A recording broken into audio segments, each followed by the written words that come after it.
ओम ज्ञानतिमिरान्धस्य ज्ञानञ्जनशलाकया चक्षुरुन्मिलितं येन तस्मै श्रीगुरुवे नमः। नमः विष्णुपादाय कृष्णप्रेष्ठाय भूतले श्रीमते भक्तिवेदान्त स्वामिन्निति नामिने। नमस्ते सारस्वती देवे गौरवाणी प्रचारिणे निर्विशेष शून्यवादी पाश्चात्य देश तारिणे। नमो महावदन्याय कृष्ण प्रेम प्रदायते कृष्णाय कृष्ण चैतन्य नामने गौरतुसे नमः।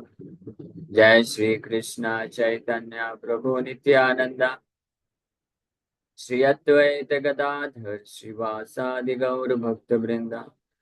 हरे कृष्णा कृष्णा कृष्णा हरे हरे, हरे राम राम राम हरे हरे। हरे कृष्णा। आप सभी भक्तों का हार्दिक स्वागत है आज के प्रातःकालीन श्रीमद् भागवतम के चर्चा में। तो हम लोग चर्चा कर रहे हैं first canto 6th chapter verse number 18। रूपम भगवतो यत्तन मनः कांतम सुचापहम अपश्यन सहसोत्तस्थे वैकल्प्यात् दुर्मना इवा। इस श्लोक पे कल चर्चा किए थे, तो इस पे थोड़ा सा और चर्चा करके आगे बढ़ेंगे। स्वरूपम भगवतो यत्तन मनः कांतम means it satisfies the desires of mind। मनः कांतम, कांतम का अर्थ होता है जो प्रिय होते हैं उनको कांत बोलते हैं। जैसे कृष्ण को बोलते हैं राधा कांत, गोपेश गोपिका कांत, राधा कांत। कांत मीन्स बेलेवर्ड, बहुत ही प्रिय जो होते हैं उनको कांत बोला जाता है। तो हमारे मन के जो कांत है यानी मन को जो बहुत प्रिय है या मन को जो पूर्ण रूप से संतुष्ट कर सकते हैं वो कौन है? भगवतो रूपम, भगवान का रूप है, जो है स्वरूप है, वही एकमात्र है जो मन को पूरी तरह संतुष्ट कर सकता है। अन्य जितने भी संसार में वस्तुएं हैं, रूप हैं, उनमें इतनी शक्ति नहीं कि मन को संतुष्ट कर सके। मना कांतम नहीं, मन को जो है डिस्टर्ब कर देते हैं। भगवान का जो रूप है दिव्य, इससे भी पता चलता है कि भगवान का जो रूप है वो ट्रांसेंडेंटल होता है, दिव्य होता है, दिव्य स्वरूप होता है। अदरवाइज नहीं तो कैसे भगवान का जो रूप है मनः कांतम, मन को संतुष्ट कर सके, पूरी तरीके से मन की इच्छाओं को पूरा कर सके। यहाँ तक कि अगर कोई व्यक्ति होता है, जीवात्मा होता है, भगवान कृष्ण के स्वरूप को देख करके वो प्रेम नहीं, शुरुआत में काम के द्वारा अप्रोच करता है, काम वासना के द्वारा, तो भी उसका अंतिम रिजल्ट होता है वो काम से तो सुचापहम। सुचापहम मतलब कि हर प्रकार के जो अनडिजायरेबल है, अनर्थ है, वो नष्ट हो जाते, साफ हो जाते। इससे भी सूचित होता है कि भगवान का जो स्वरूप है वो पूर्ण रूप से दिव्य है और शुद्ध है। जैसे उदाहरण के लिए जब भगवान कृष्ण बलराम मथुरा में प्रवेश किए तो कुब्जा नाम की स्त्री हुई। तो कुब्जा कृष्ण बलराम की सुंदरता को देख करके बहुत आकर्षित हुई, लेकिन वो जो आकर्षण था वो काम वासना वाला आकर्षण था। भगवान कुब्जा कुब्जा फिर इमीडिएटली भगवान कृष्ण बलराम के शरीर में तो चंदन का लेप भी लगा देती है, जो कंस के लिए लेके गई थी, लेके जा रही थी। तो कृष्ण बलराम को देखिए तो चंदन का लेप लगा दिए शरीर में। भगवान जब देखे कि इतना इसने सेवा अर्पण किया, इमीडिएटली उसको रिवॉर्ड दिए, क्या उसको बहुत ही सुंदर स्त्री बना दिए। और फिर कुब्जा जो है भगवान को रिक्वेस्ट करने लग गई कि आप चलिए घर में। तो भगवान बोले कि मैं आऊंगा लेकिन अभी कुछ कार्य संपन्न करने के बाद। तो वो जो रिक्वेस्ट था वो काम वासना से प्रेरित रिक्वेस्ट है। फिर फाइनली भगवान जब वचन दिए थे तो गए उसके घर में। तो भगवान के चरण कमलों को अपने हस्त हाथों में लेकर के जैसे ही वक्षस्थल में रखी हो, तो वहां पे वर्णन आता है कि इमीडिएटली कुब्जा के सारे हृदय के जितनी भी वासनाएं थी वो सब नष्ट हो गई, काम वासना से पूर्ण रूप से वो शुद्ध हो गई और इमीडिएटली भगवान के प्रति शुद्ध प्रेम विकसित हो गया। ये है रिजल्ट भगवान के दिव्य स्वरूप का दर्शन का। वहीं दूसरे भौतिक संसार के जो स्वरूप होते हैं वो भौतिक हैं। उसका रिजल्ट क्या होता है कि उसके संपर्क में आने से व्यक्ति और जो है लस्टी बन जाता है, काम वासना और बढ़ जाती है।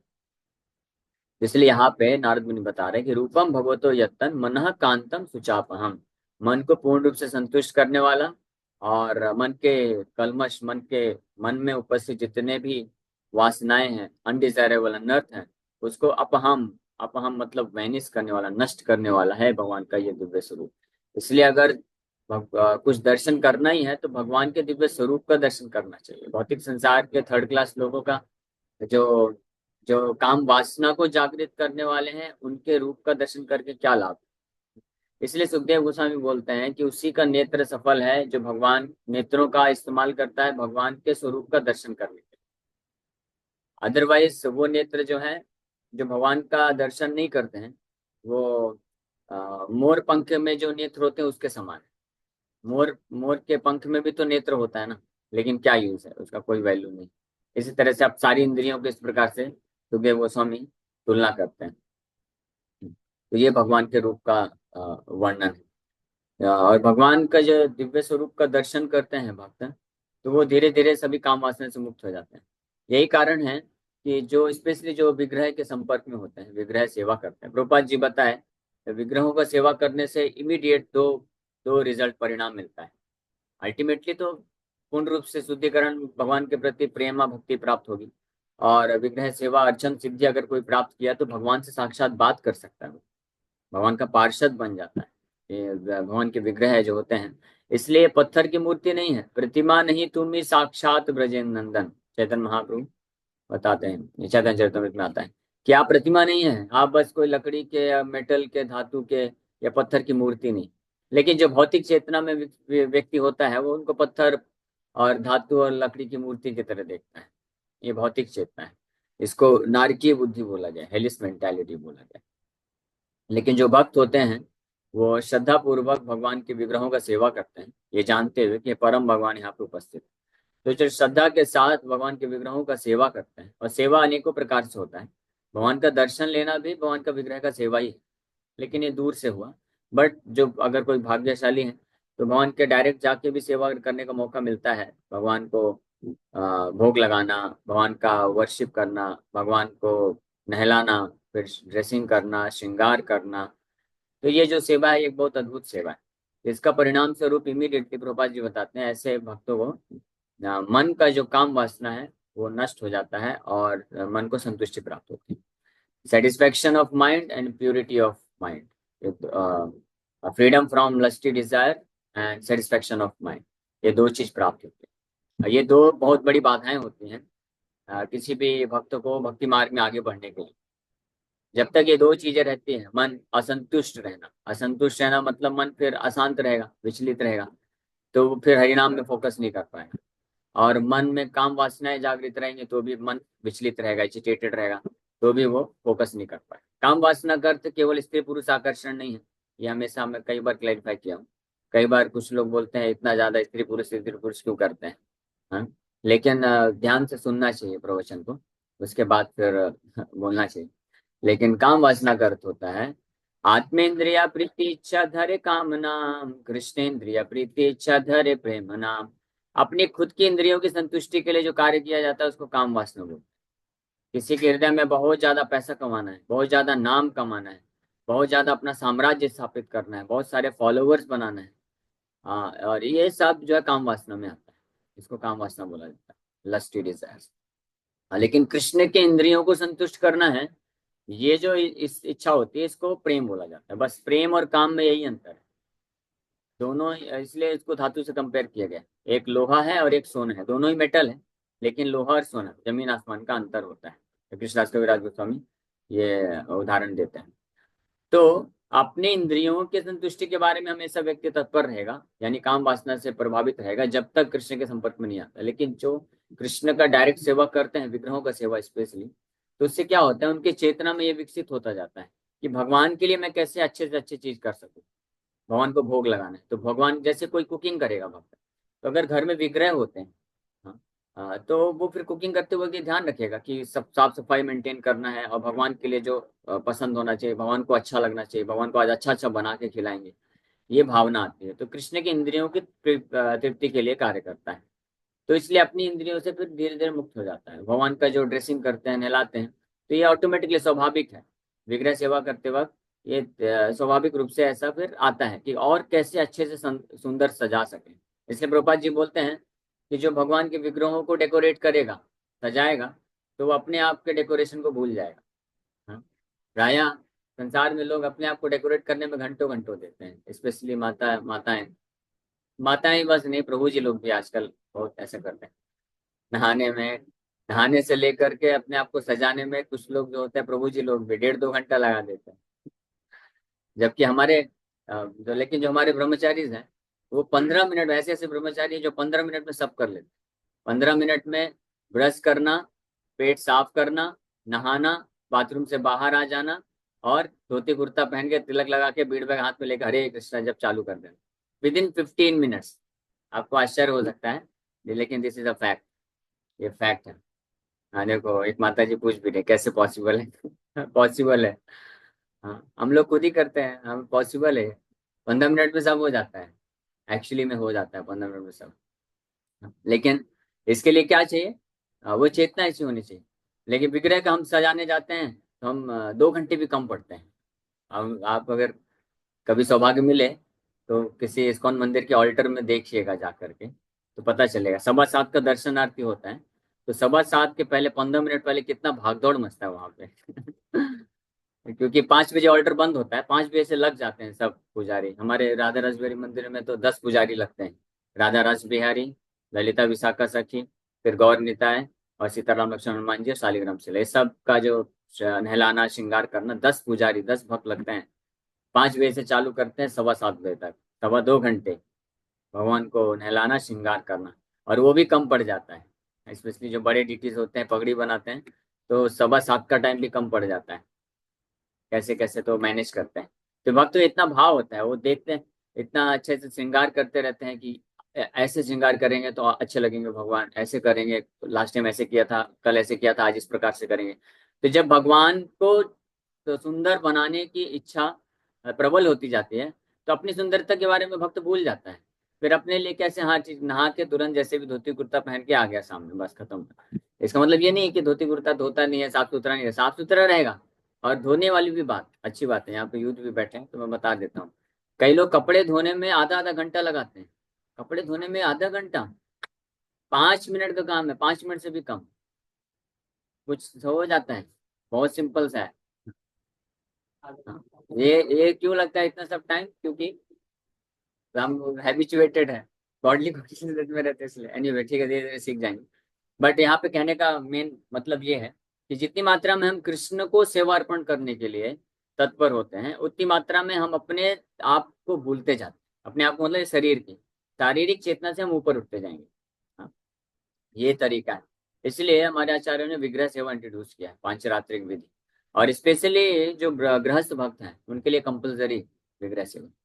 ब्रह्मचारी सन्यासी तो एनीवे वो पूरा दिन एंगेज रहते हैं प्रचार के कार्य में और अन्य सेवा में।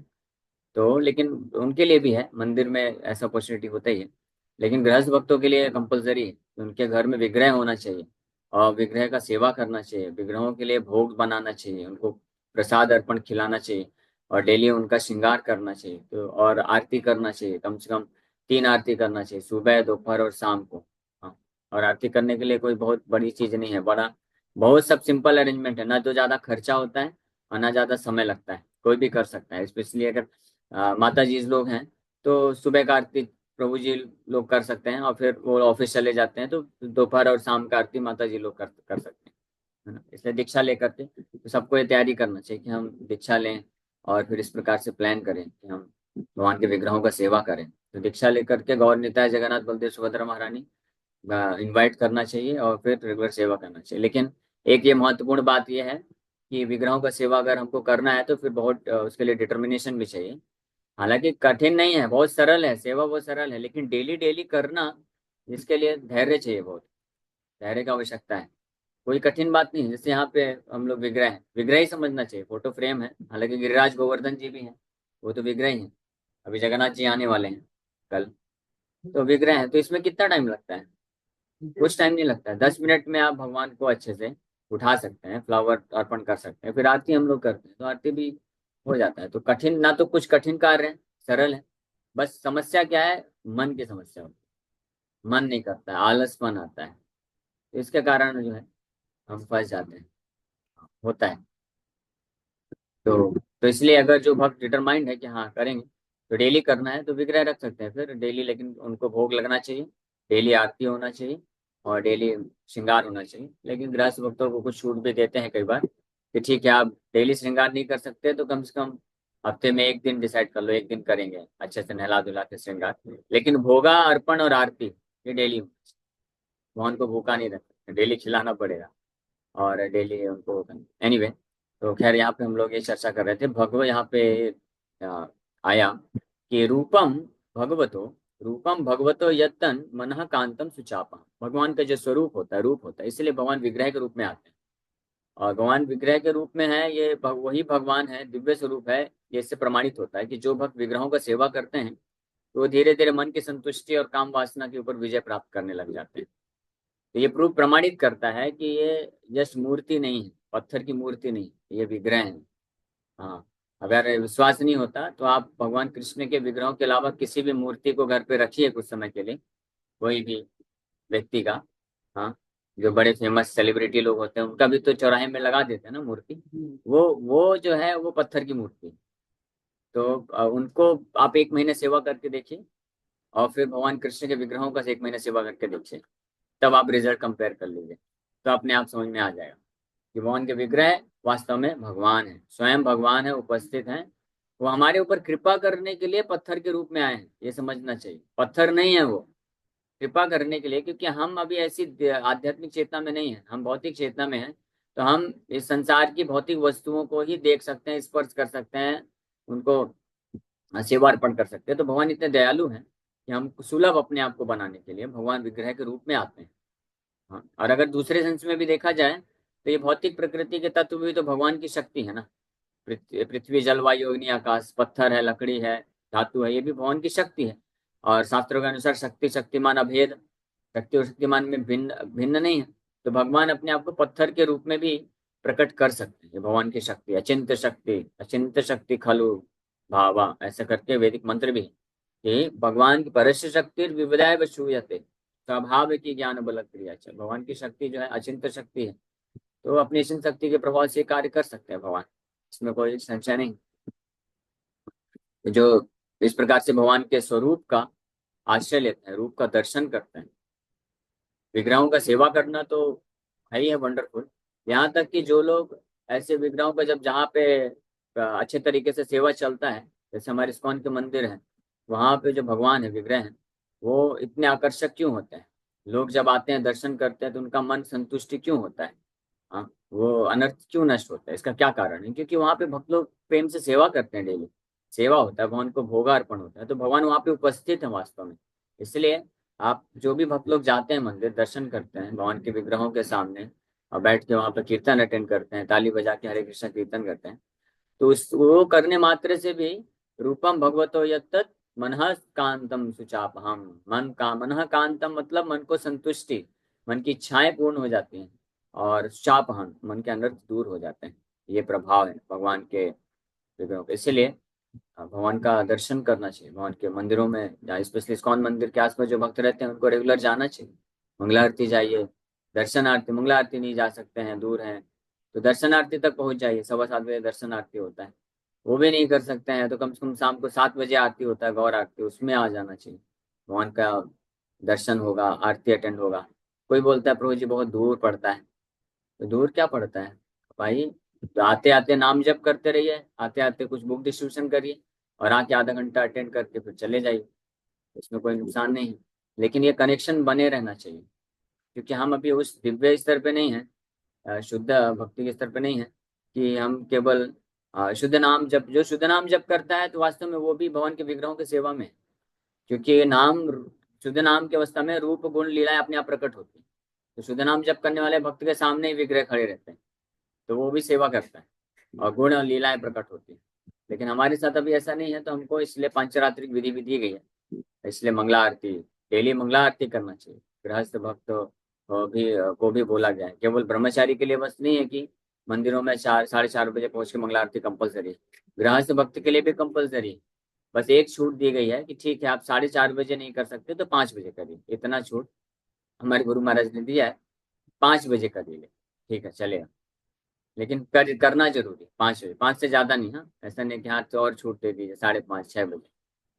4:30 तो स्टैंडर्ड है। लेकिन कोई बोलता है कि हम रात को 11 बजे सोते हैं, 12 बजे सोते हैं, तो ठीक है, आप 4:30 बजे उठ जाइए, नहा धो करके 5 बजे भगवान के विग्रहों को जो है उठा दीजिए और मंगला आरती करके सामने बैठ के जप करिए।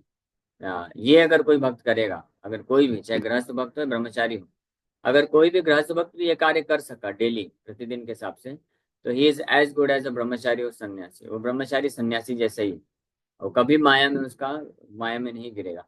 भगवान के विग्रहों का जो है सेवा का, मंगला आरती करना, सुबह सुबह उठ के उनके सामने बैठ के हरे कृष्ण महामंत्र का जप करना, ये जो कार्य है बहुत ही महत्वपूर्ण है। उठा दीजिए मतलब स्नान कराना। उठाने का मतलब है, वैसे नहीं, स्नान बाद में कराया जाता है। जैसे हमारे मंदिरों में भी भगवान को 3:30 बजे उठाते हैं और फिर उनको जो है उनके हाथ पैर धुलाते हैं, ब्रश कराते हैं, दातून दातून कराते हैं, अर्पण करते हैं। जैसे फ्लावर सब अर्पण करते हैं उसी प्रकार से अर्पण किया जाता है, वो विधि है। और फिर उसके बाद फिर भगवान को भोग लगाया जाता है, बाल भोग बोलते हैं उसको, रसगुल्ला रसमलाई जो भी है, कुछ स्वीट्स। हाँ, सुबह सुबह जब एक दिन पहले रात को कर देते हैं। हम मंदिर का स्टैंडर्ड बता रहे हैं, घर पे अलग तरीके से करते हुए। तो इस प्रकार से उनको भोग लगा के फिर उनका आरती करते हैं, मंगला आरती करते हैं, तो इसको बोलते हैं उठाना। और फिर मंगला आरती जब हो जाता है उसके बाद फिर स्नान करा के ड्रेसिंग वगैरह करते हैं। लेकिन जो घर में है तो अलग स्टैंडर्ड इस प्रकार से वेरी कर सकता है, तो वो किसी वरिष्ठ भक्त के गाइडेंस में वो एडजस्टमेंट किया जा सकता है कि आपका कैसा शेड्यूल है दिन का, ताकि जो है 16 माला जब भी हो जाना चाहिए, और साथ ही साथ में उठाना, श्रृंगार करना और आरती कैसे मैनेज करना है, तो वो गाइडेंस में रह के किया जा सकता है। बट एनीवे, तो यहाँ पे ये महत्वपूर्ण चीज थी इस श्लोक में कि रूपम भगवतो यत्तन मनः कांतम सुचापहम अपश्यन सहसोत्थस्ते वैकल्प्यात् कुर्मनाम एवं। तो नारद मुनि तो बैठ के जब ध्यान मग्न थे भगवान का, उसी समय भगवान शुद्ध अवस्था, शुद्ध नाम जप कर रहे थे, तो भगवान का रूप जो है प्रकट हो गया और मन पूरी तरह संतुष्ट हो गया। लेकिन अचानक से भगवान का रूप जो है अप्रकट होने पे वैकल्प वैकल्प्याद दुर्मना इवा, कि अचानक से जब अप्रकट हो गया तो उनका मन डिस्टर्ब हो गया और उठ खड़े हुए। और उठ खड़े होने के बाद क्या हुआ, ये हम लोग को आज इस श्लोक में चर्चा करना था, लेकिन हम लोग समय हो गया तो इस पे कल चर्चा करेंगे। दिद्र क्षुसुस्तत् अहम भूय प्राणिधाय मनोहृदि वीक्षमाणो अपि न पश्यम् अवत् अवेतृप्तैवातुरः।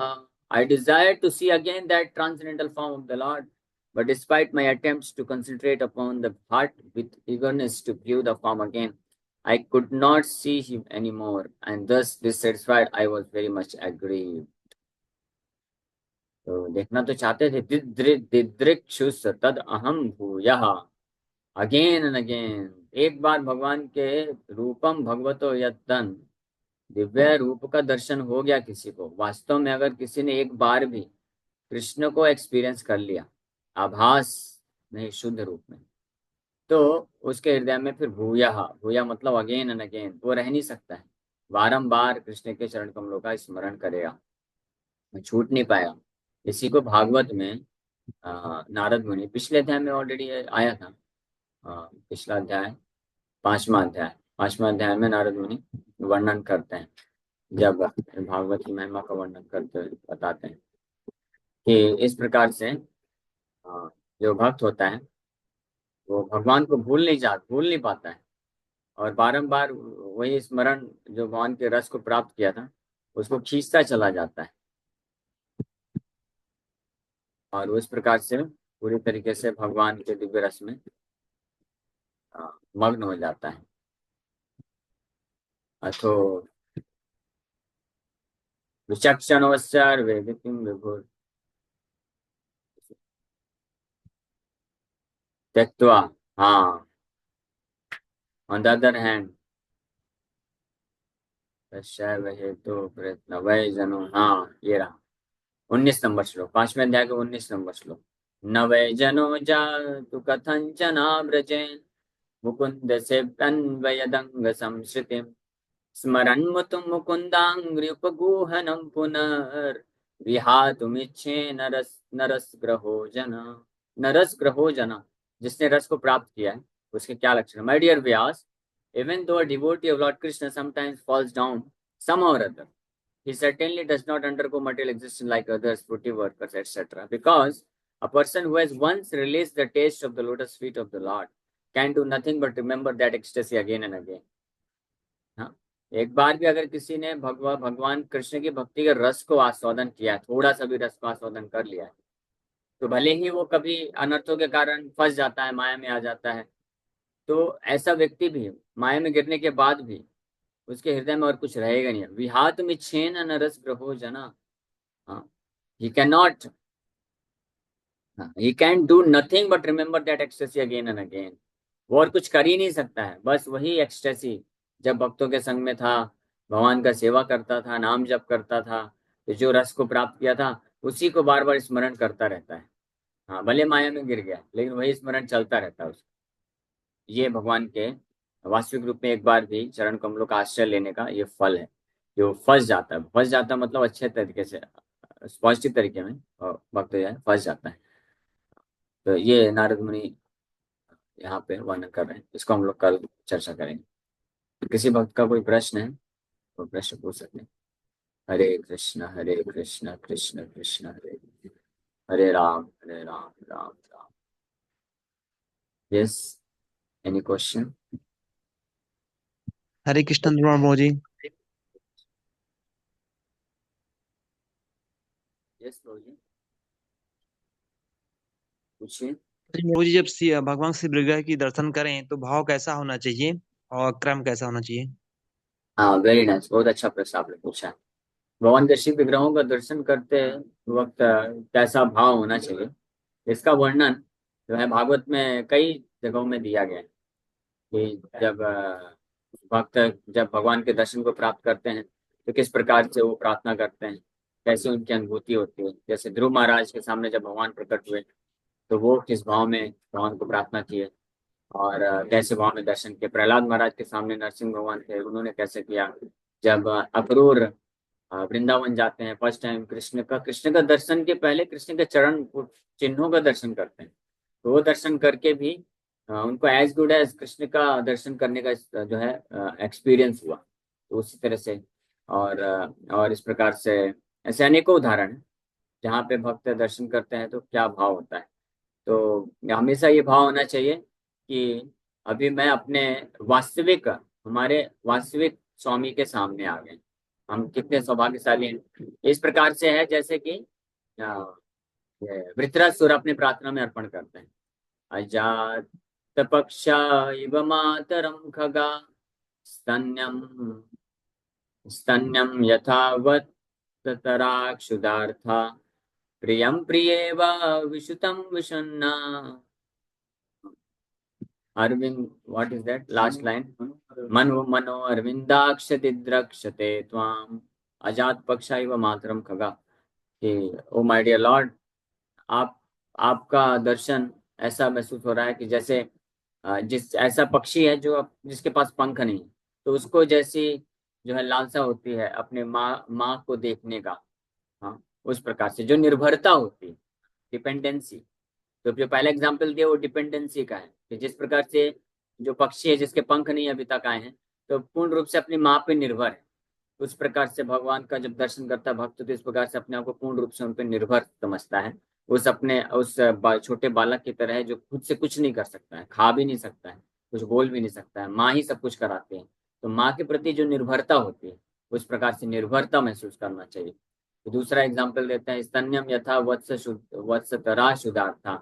जो वत्स होता है, बछड़ा होता है, जो भूखा रहता है, तो जिस प्रकार से उसको अपनी गाय गाय के स्तन को पान करने के लिए जो तड़प होती है, उस प्रकार से भगवान की कृपा को प्राप्त करने के लिए भक्तियां हृदय में तड़प होती है।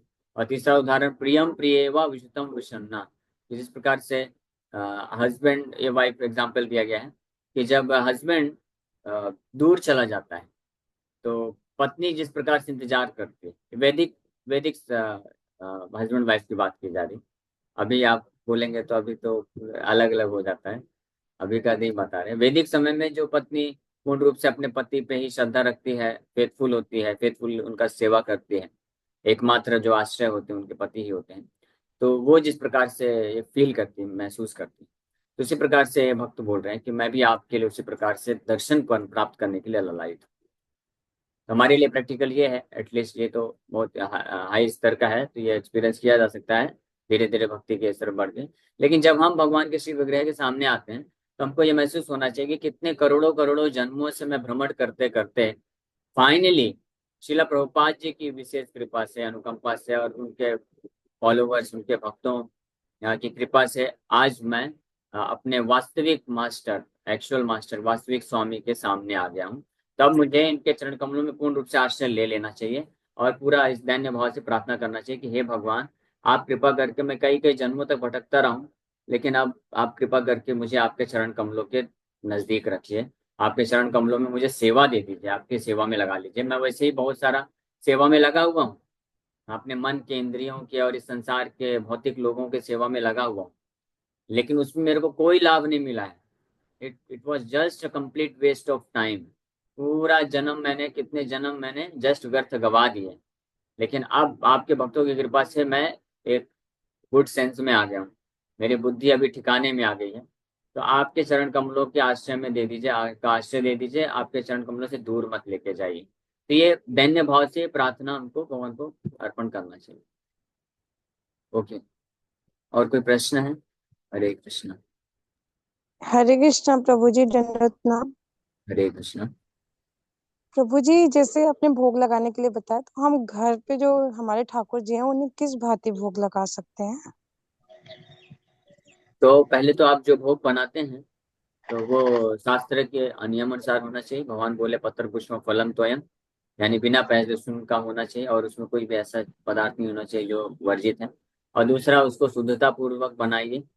शुद्धता पूर्वक का अर्थ होता है, सबसे बड़ी शुद्धता तो यह है कि भगवान के नाम का नियमित रूप से जप करें और चार नियम का पालन करें। और फिर एक्सटर्नली भी जो शुद्धता होती है कि हम जो है स्नान करके भोग लगाएं। और जब स्पेशली जब टॉयलेट जाते हैं तो स्नान करना चाहिए, उसमें 2 नंबर जाते हैं तो स्नान करना चाहिए। और अन्यत्र भी हम जाते हैं तो हाथ पैर धुल करके फिर भगवान का भोग लगाना चाहिए। ये बाहरी सुंदर शुद्धता है जो कि बहुत इंपॉर्टेंट है। नमकीन वाला साथ ही दे साथ हो। शुद्धता भी रखते हुए हमको भगवान को भोग लगाना चाहिए, भाव रखते हुए कि भगवान की प्रसन्नता के लिए ये हम बना रहे हैं। ठीक है। प्रभु जी, जैसे कि मैं बनाती तो हूँ पूरी शुद्धता के साथ, लेकिन मैं अपने हाथों से भगवान को भोग लगाती हूँ, तो क्या मेरा ये भाव मतलब उचित है? हाथों से मतलब हाथ लेकर खिलाते हैं आप भगवान? हाँ, जैसे वो थोड़ा मुंह के पास लेके जाके फिर उन्हें समर्पित करते हैं कुछ देर ऐसे। वो जो है अभी वो रिकमेंडेड नहीं है, क्योंकि हम अभी साधना भक्ति के स्तर पे हैं। साधना भक्ति के स्तर में हमको आचार्यगण जिस प्रकार से जो विधि बताते हैं वो विधि का पालन करना चाहिए।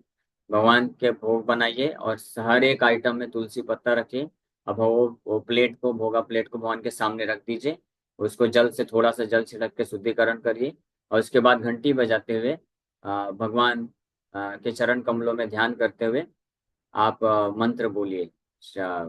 जो दीक्षित हैं तो पहले गुरु महाराज का मंत्र, प्रणाम मंत्र, और फिर प्रभुपाद जी का प्रणाम मंत्र, फिर श्री चैतन्य महाप्रभु का प्रणाम मंत्र, और उसके बाद भगवान कृष्ण का प्रणाम मंत्र, और फिर जय श्री कृष्ण चैतन्य, फिर हरे कृष्ण महामंत्र। 3 3 बार ये सब बोलने के पश्चात बड़े विनम्रता के भाव से हमको प्रार्थना करना चाहिए कि हे गुरु महाराज, हे प्रभुपाद, आपके भगवान को कृपा करके ये भोग अर्पण करिए।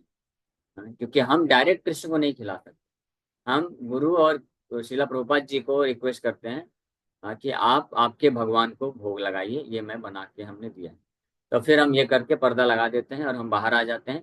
फिर हमारे गुरु और प्रभुपाद भगवान को खिलाते हैं वो दिव्य नित्य लीला में। ठीक है। उसके बाद 5 मिनट, 15 मिनट का रहता है, लेकिन 10 मिनट गृहस्थ वक्त, और कभी ऐसा है तो 5 7 मिनट में भी फिर पर्दा खोल करके घंटी बजा करके निकालना चाहिए। और जो महाप्रसाद आता है तो उसको गुरु और अन्य वैष्णव को ऐसे अर्पण कर देना चाहिए। ठीक है। और फिर महाप्रसाद निकालने के बाद किचन में जा करके पूरा भोग पहले ट्रांसफर करना चाहिए, भगवान का प्लेट धुलना चाहिए, भगवान का प्लेट धुल के पोंछ के रख देना चाहिए। उसके बाद फिर जो है अन्य लोगों को प्रसाद सर्व करना चाहिए। तो ये प्रॉपर विधि है। हरे कृष्णा प्रभु जी, दंडवत प्रणाम, धन्यवाद। क्यों नहीं होगा? कुछ ज्यादा समय नहीं लगता है। ये कुछ कुछ दिन अगर अच्छे से कोई सीख लिया तो हो जाता है, ऐसा कोई दिक्कत नहीं। इसलिए मैं पहले ही बोला कि जैसे इस्कॉन मंदिर में जिस प्रकार से किया जाता है भोग लगाना और आरती करना, वो एक अलग स्टैंडर्ड है। उसमें समय ज़्यादा लगता है। गृहस्थ भक्तों के लिए उस हिसाब से स्टैंडर्ड अलग अलग है, जिसमें वो कम समय में कर सके ये सारा सेवा, साथ में नाम जप कर सके। तो 16 माला जप करना वो सबसे महत्वपूर्ण है। तो वो सबसे पहला इंस्ट्रक्शन है। तो इसलिए वो फिर आपके क्या सिचुएशन है, आपका घर में कैसी परिस्थिति है, तो वरिष्ठ भक्त के गाइडेंस में वो जानना चाहिए और उसको हिसाब से कार्य करना चाहिए। ठीक है, हम यहाँ पे केवल प्रिंसिपल बता रहे हैं। ओके, हरे कृष्ण। समय हो गया, यहीं पे विराम करेंगे। Thank you. हरे कृष्णा प्रभु जी, दंडवत प्रणाम। प्रभु जी, जैसे हम भोग तो बनाते हैं, 4 नियम का पालन भी करते हैं, और मंगल आरती थोड़ा सा लेट तो हो जाता है, लेकिन अपने टाइम पे कभी उठ जाते हैं, कभी नहीं उठ पाते हैं, थोड़ा देर से सोना रहता है। तो प्रभु जी, जैसे हम भगवान को भोग लगाते हैं, लेकिन अभी वो भाव नहीं आता कि हम स्पेशली भगवान के लिए बना रहे हैं। जैसे कभी लगता है कि हमारे बच्चे ये खाएंगे, ये हम बना दें, ये बना दें, लेकिन भगवान के लिए वो भाव अभी नहीं आता। तो ऐसा चलेगा क्या धीरे करें? धीरे। हम यहाँ पे प्रिंसिपल बताएं, लेकिन ये जो है इस स्थिति पे धीरे धीरे हम आ सकते हैं। लेकिन लक्ष्य क्या होना, कैसा भाव होना चाहिए, हमको पता होना चाहिए। तो वो आपको भी पता है, बताया गया है, तो उसको आप प्रयास करिए। ठीक है, तो अभी ठीक है, आप चलेगा। अब बच्चों के लिए बनाना है कि इनको ये पसंद है तो वो बनाइए, और भगवान को भोग लगा के फिर खिलाइए, नो प्रॉब्लम। और रही बात की मंगला आरती किस टाइम पे अटेंड करना है, तो आप ये जान लीजिए कि है 4:30 है, फिर 5 बजे तक है। लेकिन धीरे धीरे इस स्टैंडर्ड में हम आ सकते हैं। लेकिन किसी के घर में अगर ऐसा है, आसपास का ऑब्जेक्शन हो सकता है कि सुबह 4:30 बजे 5 बजे क्या घंटे हिलाने लगते हैं, डिस्टर्ब होता है, घर वाले अगर सब भक्त नहीं है, तो उस कंडीशन में आप 4:30 बजे भगवान को उठा दीजिए और भगवान के सामने बैठ करके जप करिए। और फिर 6:30 या 7 बजे जब सब लोग उठ जाएं, कोई ऑब्जेक्शन ना करे, तो उस वक्त मंगला आरती कर सकते हैं। भगवान का पूजा और आरती उस वक्त करें। तो इस प्रकार से ये डिपेंड करेगा, मतलब कोई भक्त कोई पर्सन के ऊपर। परेशानी नहीं है घंटे उंटे हिलाने में, लेकिन हम खुद ही नहीं कर पाते, सुबह उठ नहीं पाते धीरे धीरे 4:30 बजे। प्रयास, धीरे धीरे प्रयास करने से हो जाएगा। हरे कृष्ण प्रभु जी। ठीक।